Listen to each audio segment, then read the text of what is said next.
Let's get rolling with lecture. We're going to analyze some of our skateboard data from Rachel's run down the aisle the other day.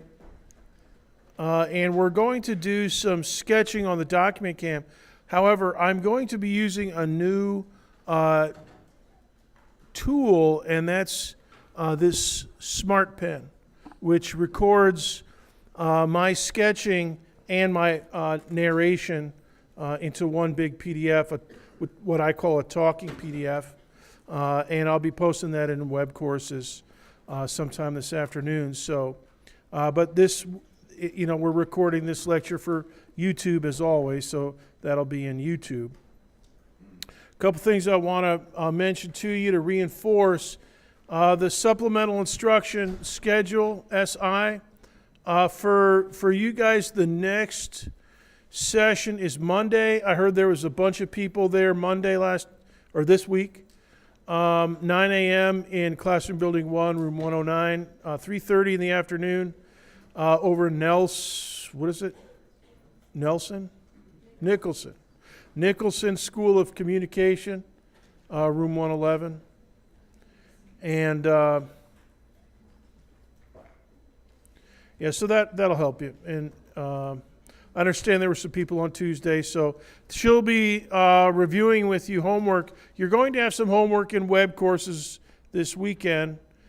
You won't have a homework assignment in the textbook website quite yet. They're not quite ready. The homeworks are not ready. The text is in there.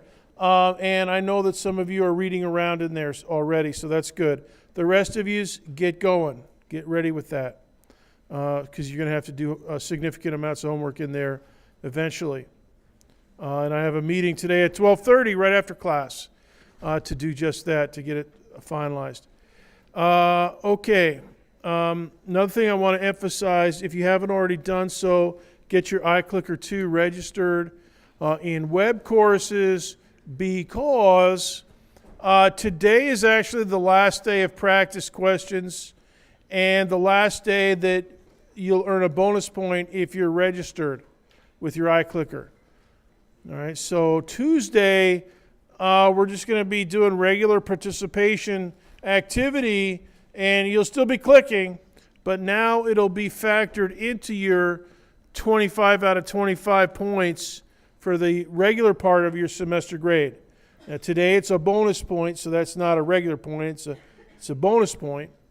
And it's still nice, but that finishes today. It's the last day for that today. And actually, I probably won't get to the synchronizing the roster until later this afternoon, probably. So if you register your iClicker right after class by about 1, actually by about 2, you should be all right. You should get a bonus point for today. Any questions about iClicker 2 concepts?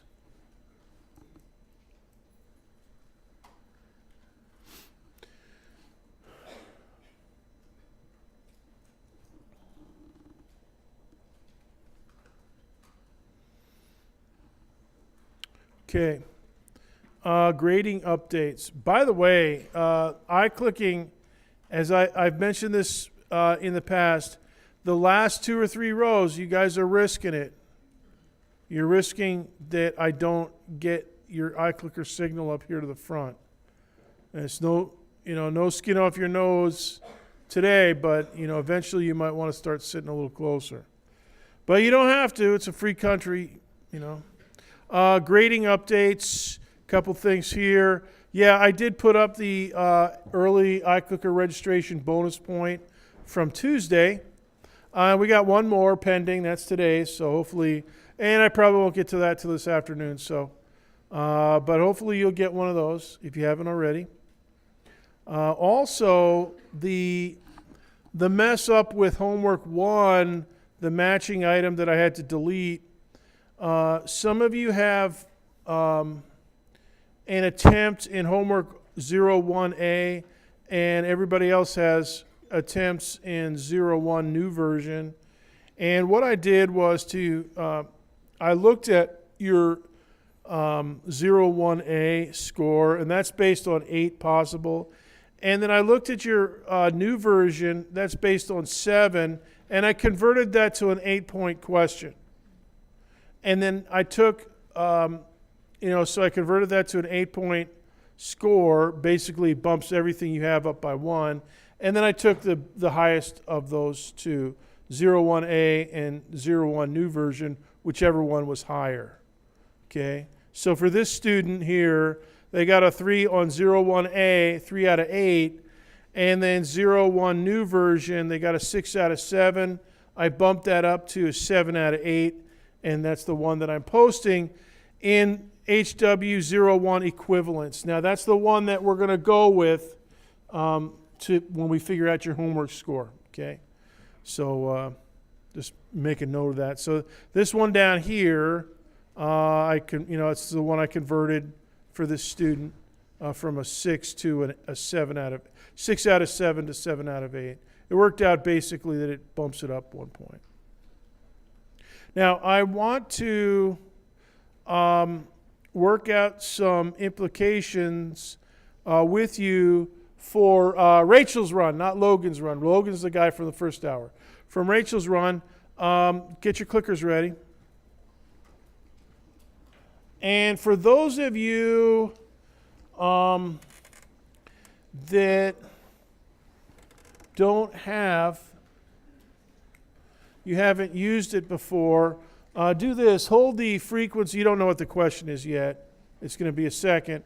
But hold the power button down for 2 seconds and then type DD, and you'll get a Go Nitro message, and then it'll say ready, and then you'll be ready to. And we're doing multiple choice only today. So all you have to do is hit a letter, and it'll automatically send. So you don't have to worry about the send key today. All right, let me go back to the laptop, and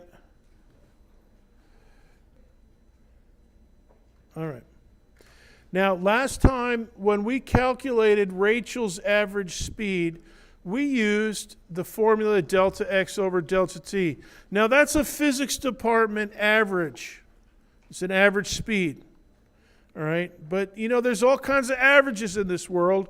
Like average height of the first graders at Rainbow Elementary School. Or, the average length of a phone call from your apartment. From your apartment house, or all kinds of averages there are in the world. And so there's a more generic formula for average that I want to talk about today. So here's your first clicker question. All right. We had, average speed, delta x over delta t. Which one of these is also an average speed formula? Read carefully. A, B, C, or D?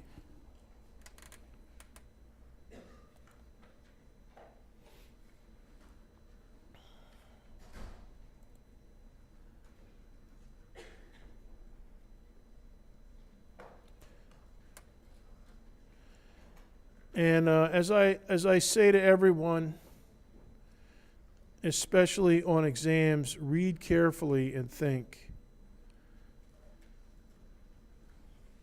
And make a decision. Okay, 30 seconds.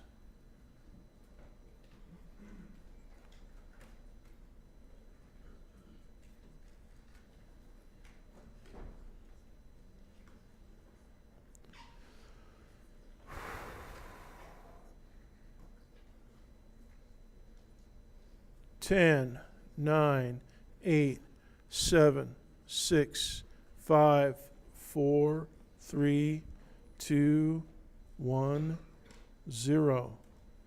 171 people have answered. That's great. That means about 60 of you have not gotten your clicker. Now remember, clicking and getting your answer in doesn't, today it's nice, but unless I know that it's your clicker by registering it through the iClicker tab in web courses, you don't get a bonus point. And next week you won't get participation. All right, so you got to get registered. All right. Yeah, I'll show you the plurality here. The correct answer is B, and you can see that a plurality of students answered that, but yeah, this is the correct answer right here. So let's do another. So this one, it's the generic formula. Just add up what you've got and divide by how many you've got. You know, that's an average. You know, and you can use that for the height of sixth graders, you know, at, you know, your old middle school or anything else. So this is the one that we're going to use. We're going to leverage this one today. Question? How come they don't have?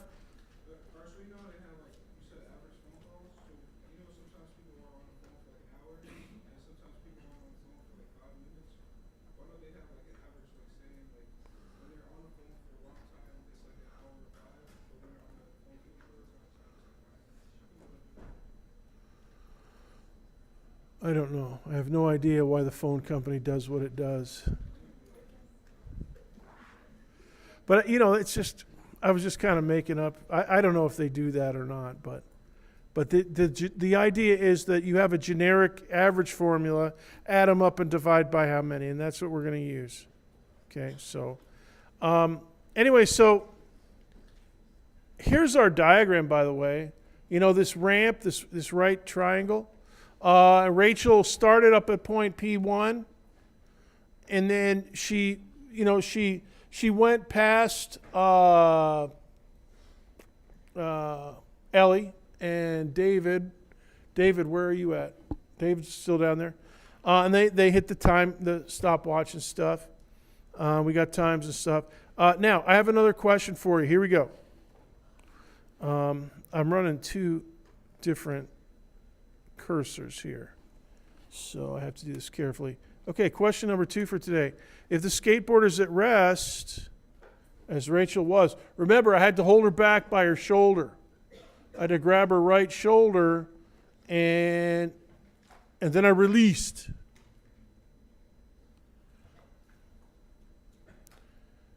What is the speed there at release?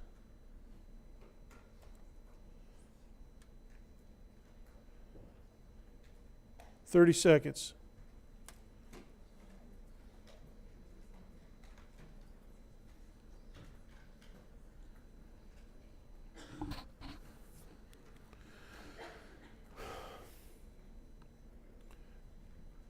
"15 seconds.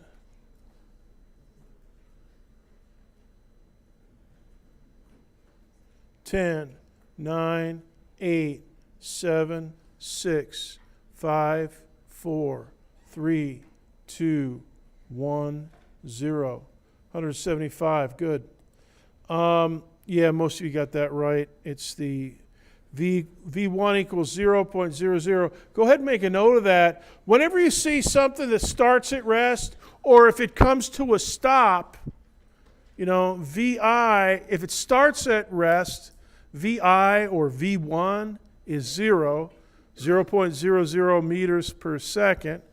If it comes to a stop, then V2 or VF, or however you denote it, is equal to 0. So you might start with, you know, plus 4.7 meters per second for V1, and then V2 is 0 if it comes to a stop, if it slows down. So anytime you have something at a stop or starting from rest, ding, it's an easy one, 0.0 meters per second. If you need a speed. You know, if you don't need a speed, you know, then, you know, you don't need a speed. But we're going to be doing speeds here. Now, since V1 equals 0 at point P1, how does that simplify the average speed formula? So up there in the upper right, there's the average speed formula. Let me start this question for you. Okay, so we're on question 3 now. How does this one...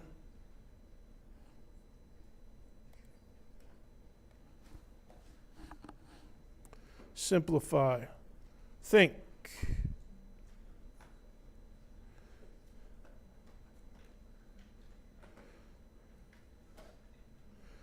What is your name again?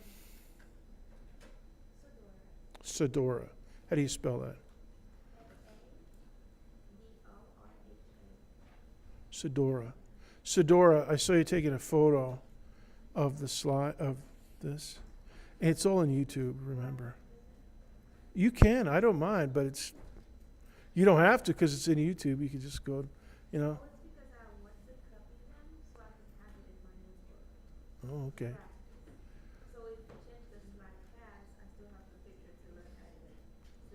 I see. All right. All right. You're thinking.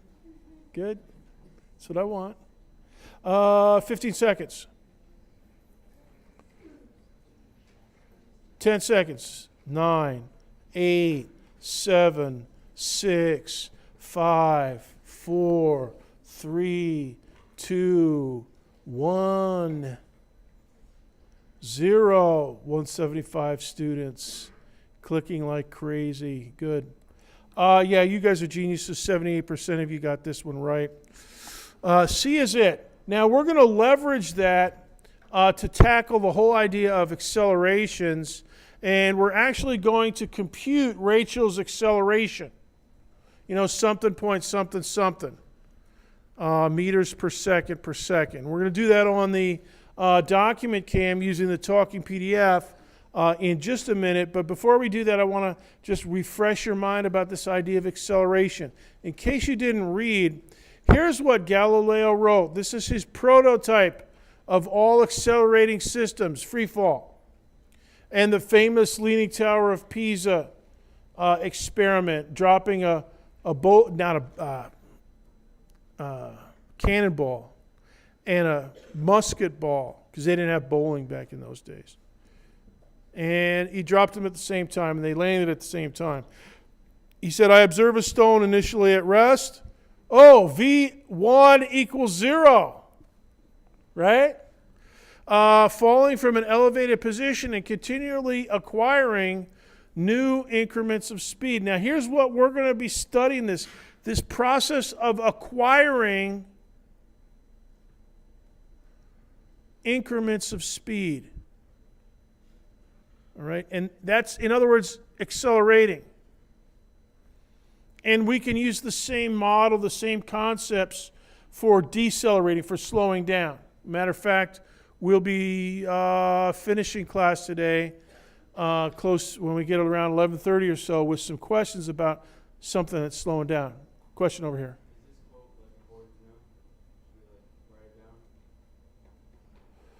You don't have to write it down because it's in YouTube, but it is pretty important. But you know, if you don't get it all copied down by the time I go to the next slide in about 3 seconds, you can catch it off YouTube, which is what I was saying to Sadora over here before. But anyways, yeah, this is pretty important, and this is because Galileo chose free fall as his thing to study. You know, his test bed, his sandbox. You know, and he said, I can go up to the top of the Leaning Tower of Pisa and do experiments. And he also did ramps. You know, he slid things down ramps, just like what we did. You know, this is essentially a ramp here. And, you know, so it was a serendipitous decision on the part of Galileo because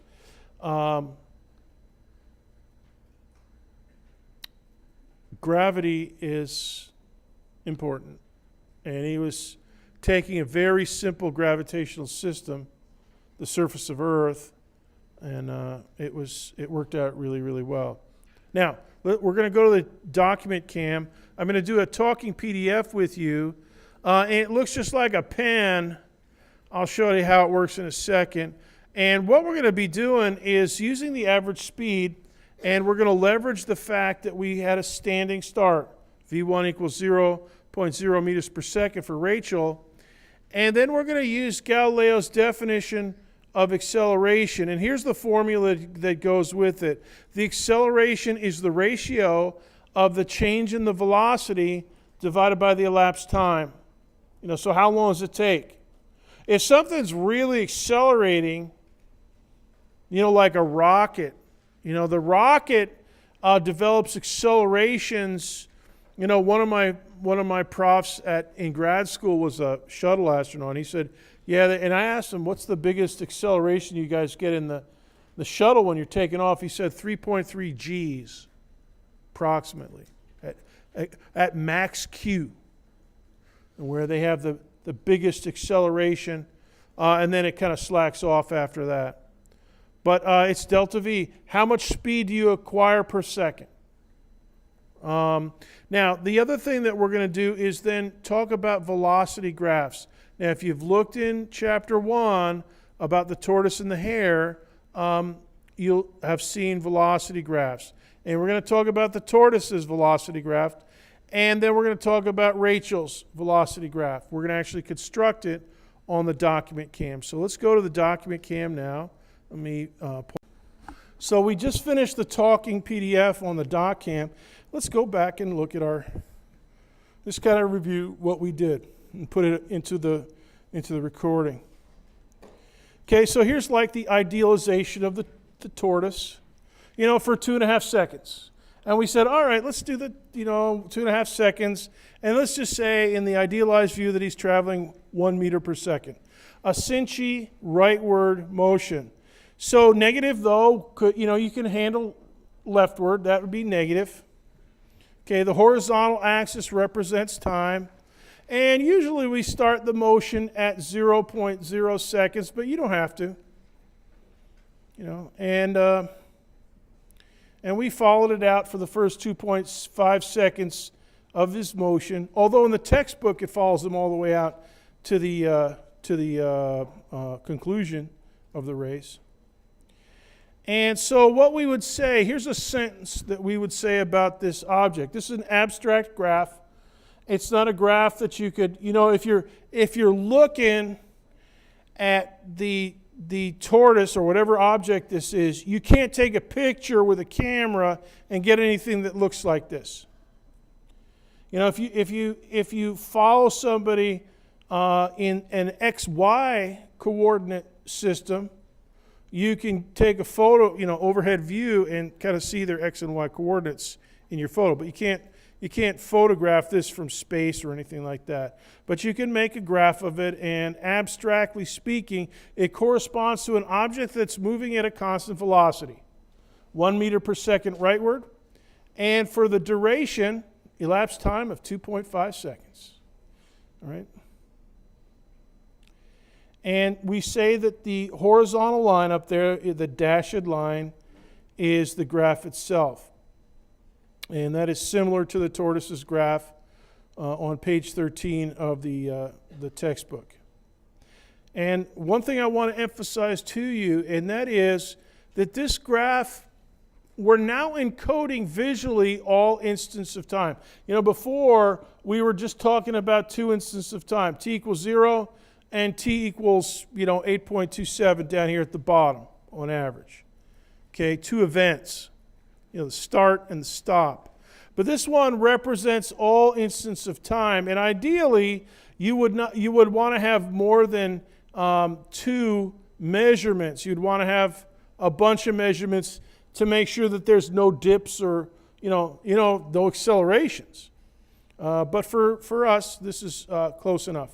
Good, as we say, good enough for government work. Now, I asked you to shade in the rectangle. Go ahead and do that if you haven't already done it. And I'm going to add in my bookkeeping line over here in red. All right. And that rectangle, base times height for the area,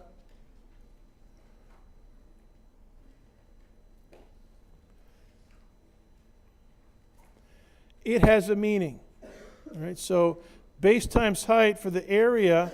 Let's look at what we've actually got. Okay, so the area, the base is 2.5 seconds. That's the width of this rectangle. Basically, that's my delta t. All right. And my height is the velocity. And it's kind of boring, 1.00 meter per second all the way through. It's a rectangle, but that's the height. Okay, that's V. And there's no change in it. We're going to have a triangular one when we get to Rachel, or any accelerating object. But for this one, it's just flat. Now, notice anything about that pair of numbers in parentheses? What do you see? No, there's no acceleration here. But there is something to see in green. Is the distance traveled? Distance traveled? Yeah, the seconds cancel out. Yeah, the seconds cancel out. Seconds cancel out, and what do you get? 2.5 meters. Ding. And so the interpretation is, yes, the area under the velocity graph, you can interpret as the distance traveled. Do you still have a question? You good? Okay, good. I wasn't ignoring you. I was going to call on you next, but okay. So it's kosher to interpret the area that we've shaded in between the graph itself and the time axis, and you got to put in your bookkeeping lines left and right. One on the left is just the velocity axis, and then my little red one on the right. And do that, and then you can interpret that as the distance traveled, or the change in the x coordinate, if you will, which is 2.5 meters. And hey, you guys, that jives exactly and perfectly with this distance formula. You've seen it. Distance equals speed times time. There it is. V delta t. And on a speed graph, that formula corresponds to the area of underneath the speed graph, between the velocity graph and the time axis. So you form that little polygon. Yeah, that's a distance polygon. You form that polygon, and you figure out its area. And it corresponds to a formula. All right? Now, questions before we continue?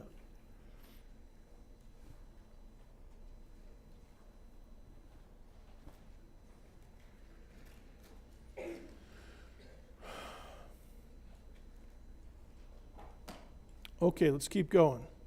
So that was the tortoise, idealized. Let's tackle Rachel's run and the acceleration. All right, so here's what we're working with. A equals delta V over delta t. So the increments of speed that Galileo mentioned, that's delta V. All right, so what we're taking is the ratio of the increments of speed and the elapsed time. So that's down here in the denominator.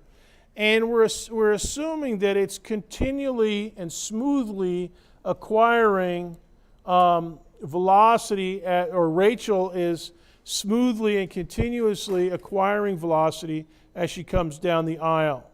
All right? In other words, she doesn't get bumped, she doesn't hesitate, she doesn't hit the brakes, she doesn't have any brakes. You just got to go. I mean, her only brakes are getting off the skateboard, So that's what this formula is about. Now, another thing about this formula, A equals delta V over delta t, you can actually use it, cross-multiply, get delta t over to the other side of the equation, and figure out the change in the velocity, delta v, if you already know your acceleration. All right? So this is an important formula as well. The change in the speed if you know the acceleration. Now, what we did, we calculated the acceleration, all right, and then figured out what the speeds were. All right. So this is the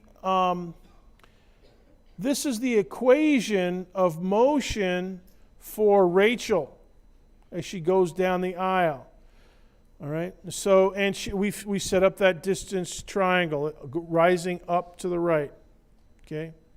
Before we hit the stops on the stopwatch. Now, I'm going to give you a different distance triangle here. This one is going to slow for an object slowing down. And we're going to start it up at 3 meters per second. Okay, and we're going to slow it down. So this one's dipping downward to the right instead of dipping upward, the way Rachel's did. So let's study this one. So it starts out at time t equals 0 at 3 meters per second. So that plus 3 up there is 3 meters per second. And usually we're going to be doing meters per second. We're not going to be doing miles per second or anything. I mean, you can convert over, but I'm just mostly going to do meters per second. And it comes to a stop. It hits the time axis at 4 seconds. All right? So go ahead and put in your graph. Now shade in your triangle, however you like to. And I didn't do it on the talking PDF because it kind of messes it up. It's shading in stuff kind of makes the diagram a little bit trickier to interpret, but go ahead and shade it in. Okay, and there it is. And now, and it's out to 4 seconds and comes to a stop. So now let's figure out the area for this baby. All right? And 1/2 base times height. I mean, you got a triangle, but this triangle is not meters, of height and meters of width. All right? It's meters per second of height, and it's seconds of time for the base. So we have a slightly different situation here. Here's what we've got. We've got a base of 4 seconds. That's my elapsed time. For this example, for Rachel, it was 8.27 seconds, the average time that we used. And the height is 3 meters per second. And then there's that factor of 1/2 out in the front. Okay, so this is 1/2 base times height. Okay? And the two quantities in parentheses, they're not meters. One of them is seconds, and one of them is meters per second. Now, they cancel out to 4 meters. We're not going to do that yet because we still want to do some thinking here. All right? Now, I moved that factor of 1/2 from the front all the way over to the second parenthesis. So instead of 1/2 in the front and 3 meters per second at the tail end, I put that factor 2 down in the denominator underneath 3 meters per second. It's perfectly legitimate,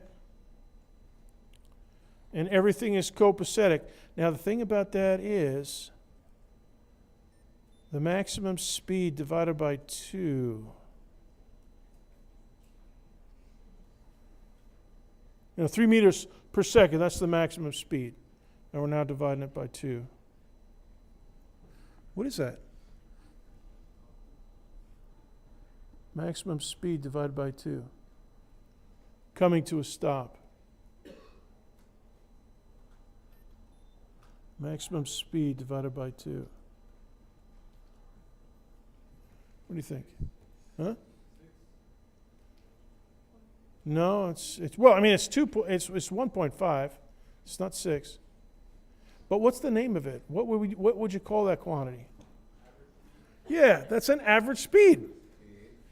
It's an average speed, except this one, V1 plus V2 divided by 2, and this time V2 is 0 because you're coming to a stop.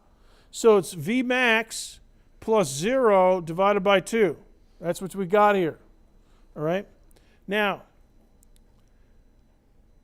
the change, so it's basically the full amount of velocity change. So this is delta V.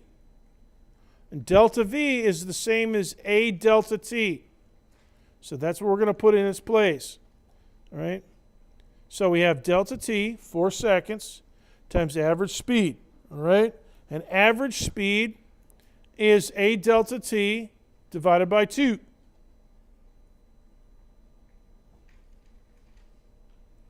All right? So now, instead of average speed, I could put in A delta T over 2. All right? And so here's the equation that I've got. I've got delta T, that's my base, and my height is actually A delta T divided by 2.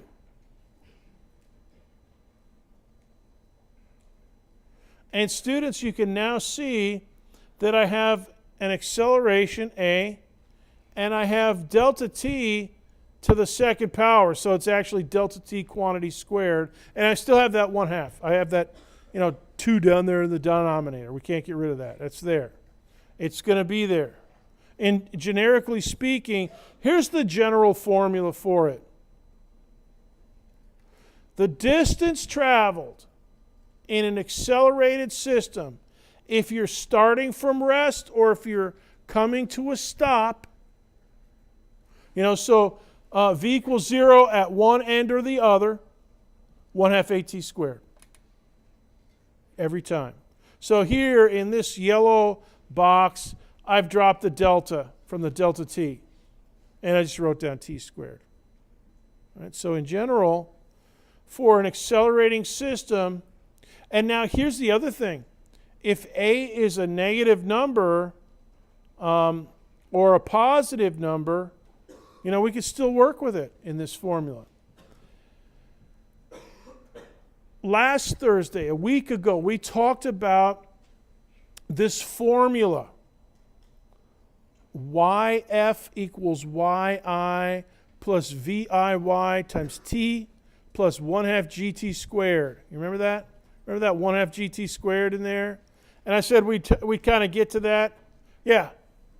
That's a distance triangle formula. This is the distance triangle formula. We're talking about distance polygons, rectangles, and triangles. That's all we need. In physics, we don't have to go any fancier than that. Triangles and rectangles, ding, does the job. Now, I'm going to ask you some clicker questions about these velocity graphs, and I'm going to attempt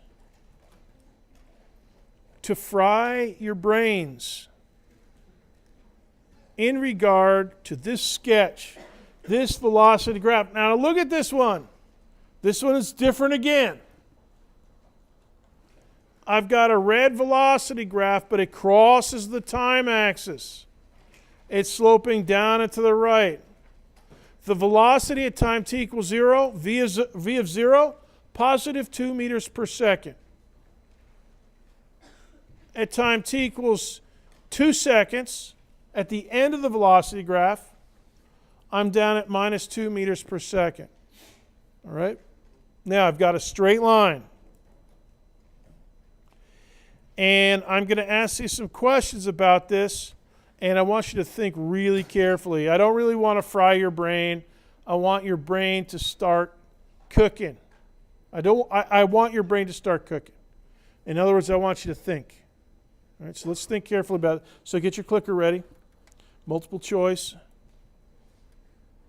Here's question 1, and I'll have the same diagram up on this question. Here's the diagram. The full graph shows the object, blah, blah, blah. What does it do? Read carefully and choose an answer.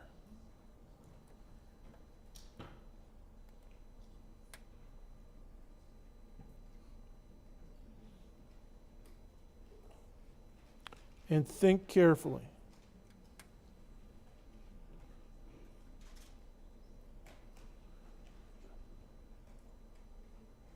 And I can see that I'm frying brains right now. Interesting. You guys are different from the other class.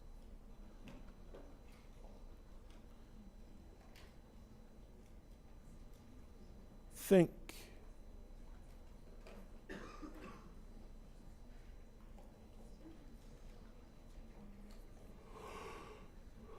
Talk to your neighbors, consult, think it over.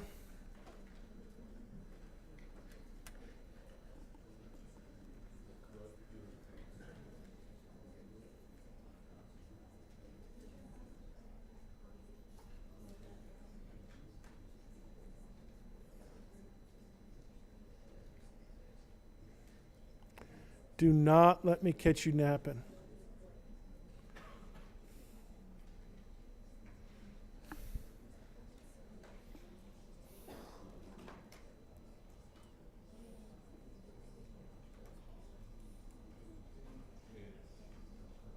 Reichert, where are you at? Still back there, okay. Just checking names. Your hair looks different today. Yeah, were you wearing a hat on Tuesday? Or maybe it just looks, fluffier. I don't know. Anyways, good. I'm glad to see you in here. All right, 20 seconds.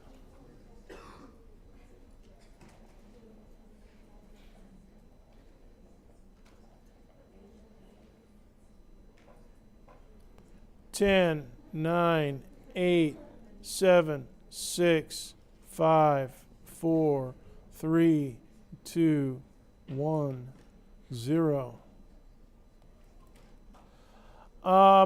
Yeah, I'm going to show you the answers here. Hold on. This is what you guys voted for. So there's a slew of answers for D and C, and B's got a bunch. A few people voted for A. One person voted for Waldo.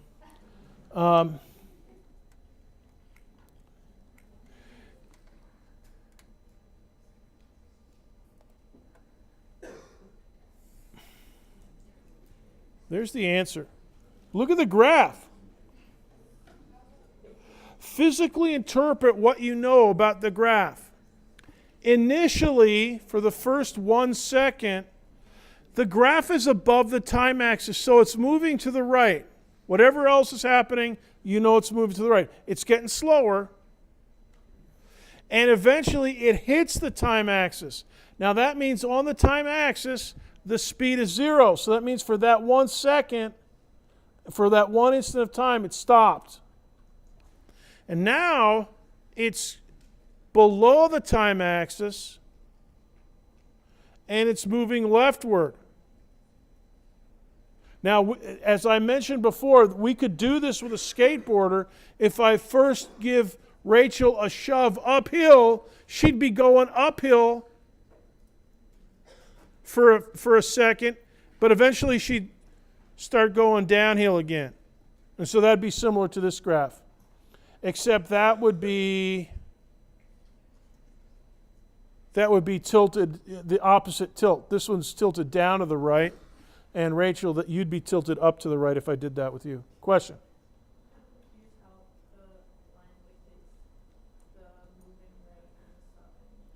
Moving rightward is the upper half of the graph. Upper half means positive V. Positive V means rightward. If you're thinking, left and right, positive means to the right. Okay? But if we're going to do free fall, and then free fall, positive means upward. And then now downward would be negatory. All right? So context-wise, you have to be aware. Question in the back. Why is it initially moving horizontally? Well, it's moving horizontally the whole time. We're assuming, because it says up here, V subscript x. That means the x component of the velocity. And maybe I should have said that we're on a left-right thing. It's either left or right, horizontally, and so. Let's look at option A. 6 of you voted for option A. Option A is incorrect. It says moves rightward for the entire 2 seconds. No, that's not right. Because from time t equals 1 second to t equals 2 seconds, you're down below the time axis. So that means you're moving leftward horizontally. So A can't be right. Constant velocity. A bunch of you selected that one. No. Constant velocity is flat. That's the tortoise. Flat, distance rectangle. D, the slope is negative, so the object is moving leftward. Yeah, the slope is nice. It is negative, but the slope doesn't mean that. The half, vertical half, upper half, or lower half tells you the direction of motion.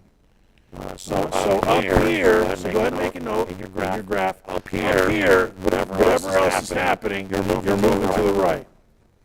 And down here, whatever else is happening, you may be slowing down and speeding up, but you're definitely moving left.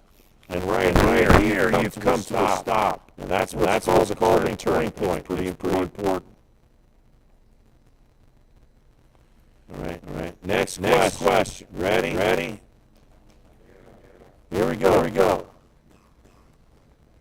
The run. Here's the run. The bracket there. The meaning of the run is. What does that mean?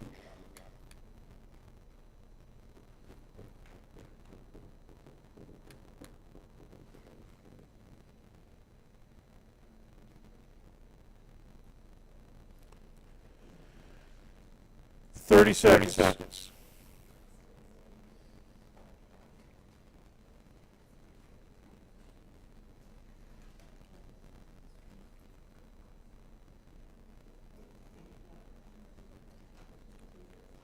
Fifteen seconds.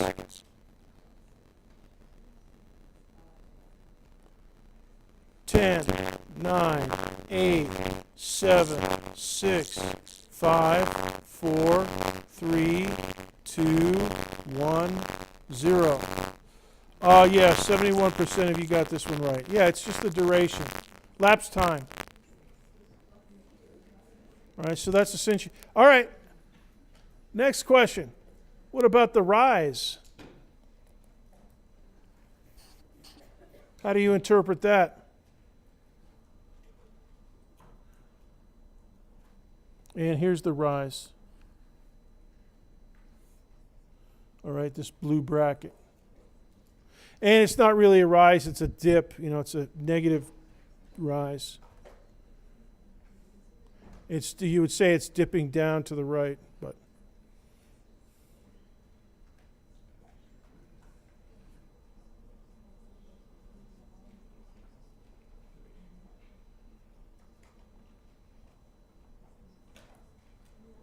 "20 seconds.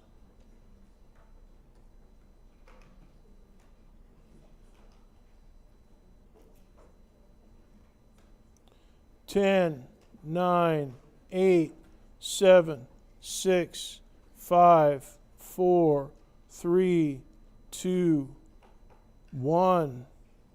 Come on, you guys. Get those clicks. All right.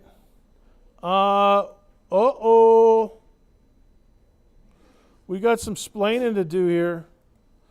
A bunch of you voted for A and B. No, the distance there's no distance traveled on here that's measured as a line segment. The rise is this line segment here in blue. All right, that vertical bracket. The object's acceleration, nah. I mean, it is accelerating, but that's not what this means. It actually means it's the object's delta V. All right? Now, third question of this set. No, this is actually fourth question. What is the rise over the run? And I want you to think. Think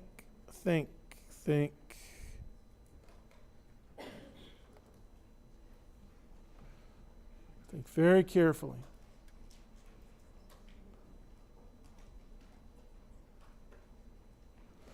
Hey, you guys in the back corner there. In the back corner, are you guys clicking or are you goofing around?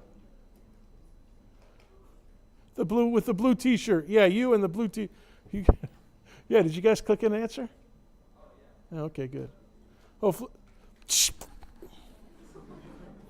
Don't blab the answer. Well,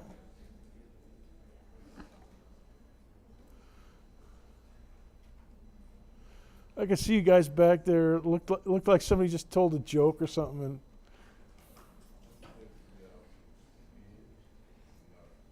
that's nice. You're not in trouble. I just,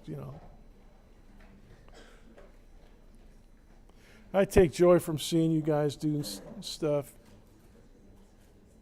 All right, 20 seconds.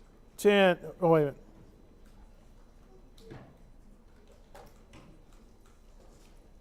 10, 9, 8, 7, 6, 5, 4, 3, 2, 1, 0.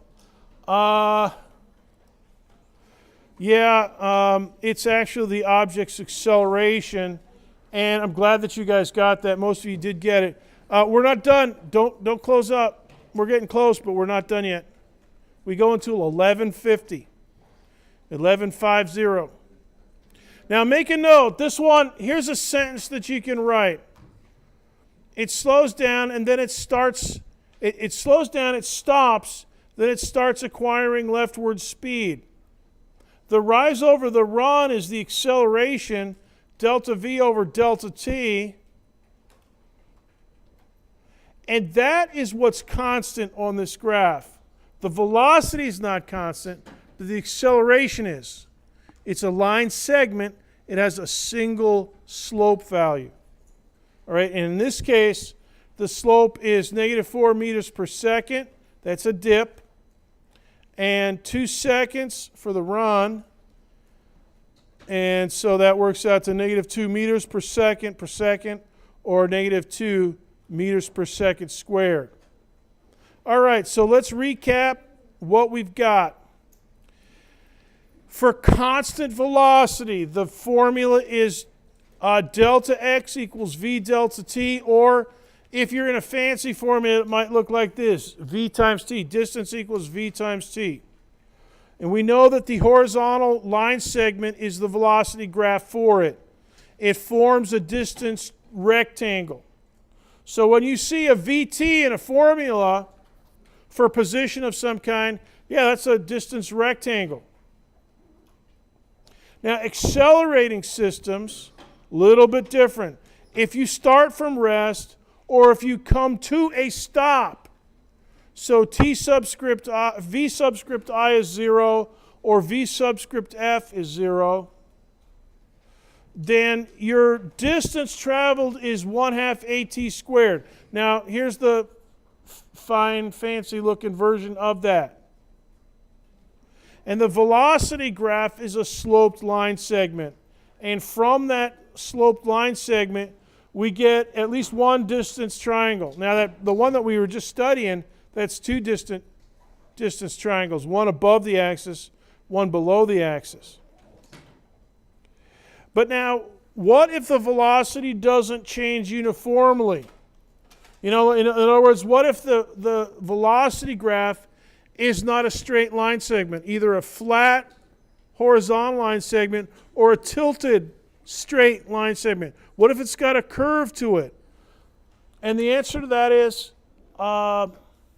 your homework assignment. Your homework assignment, you have 3 homework assignments. The first one is, if you haven't already seen it, go out and from Netflix or what have you and watch that movie from a couple years ago, Hidden Figures, about Katherine Johnson. A wonderful movie, and we're actually going to talk about it on Tuesday, because that is the answer. That's the central conflict in that movie. How do you deal with a spacecraft that doesn't have a velocity graph with horizontal line segments? What are you going to do? You know, because that's what they want to do. They want to figure out where that spacecraft is. They want to predict where it's going to land. And that's what that movie is about. You'll also have a regular assignment in web courses. I'll try to get it ready by lunchtime tomorrow. And then get the textbook. There's no textbook homework in the textbook website, but there is in web courses. And you can still read in the textbook website. So get squared away with that, and I'll see you on Tuesday. You're dismissed.